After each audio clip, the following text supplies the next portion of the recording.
এই যে আজকে দক্ষিণ চট্টলার প্রবেশদ্বার মসজিদ টেকের মোড়ের পাশে বিশাল গরুর বাজার, ঈদুল আজহার গরুর বাজার।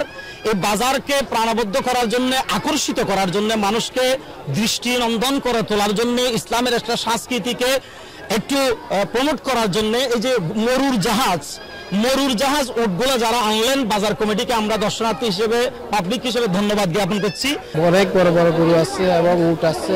ওদের এলাকার মানুষ গরু এবং পশু কিনে খুব ভালোভাবে উপভোগ করে। এটা খুব সুন্দর। আমাদের এই এলাকায় এই উট আছে, এটা অনেক মানুষ দূর দূরান্ত দেখতে আসতেছে এবং সুন্দর লাগছে, ভালো লাগতেছে। এই বাজারটা এবারে আকর্ষণীয় হয়ে উঠতেছে, কারণ বিগত বাজারে উট আসে নাই।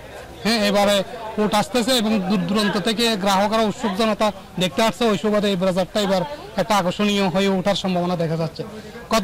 গত বছর আমি এই বাজার থেকে একটা গরু কিনেছিলাম আমার জন্য, কিন্তু একটু দামটা বেশি রেখে হয়েছে। তা আশা করি এই বাজারে অনেক দাম এই বছর, এখনো তো কোরবানি 8 দিন বাকি আছে। হ্যাঁ, সবাই আসতেছে, দেখতেছে, কিন্তু আমারও ভালো লাগতেছে, আমিও দেখতে আসছি। এখন আমি আশা করবো এই বাজার থেকে আমি যাতে গতবারের চেয়ে এবছর আরো অনেক কিছু কমে গরু কিনতে পারবো বলে আমি আশা করি। এখনো অনেক গরু ব্যাপারীরা আসা নাই, আসতেছে 2-1 দিনের ভিতরে এই বাজার আরো জমজমাট হয়ে উঠবে বলে আশা করি। আমি 93 সালে একবার উট আনছিলাম সাগরিকা বাজার 5টা উট। আমার বাড়ি কিন্তু সাগরিকা গরু বাজারের সামনে। তো যাক, ক্রেতারা আমাকে বলছে মামা একটা ভালো পরিবেশ তৈরি করেন আপনি। ক্রেতা নিয়ে ব্যবসা আমার, বিক্রিটাও আমার, ক্রেতাও আমার।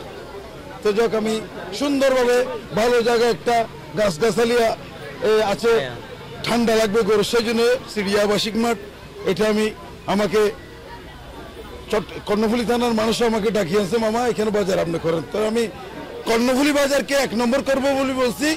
ইনশাল্লাহ আমি 1 নম্বর কর্ণফুলী বাজার হয়ে গেছে।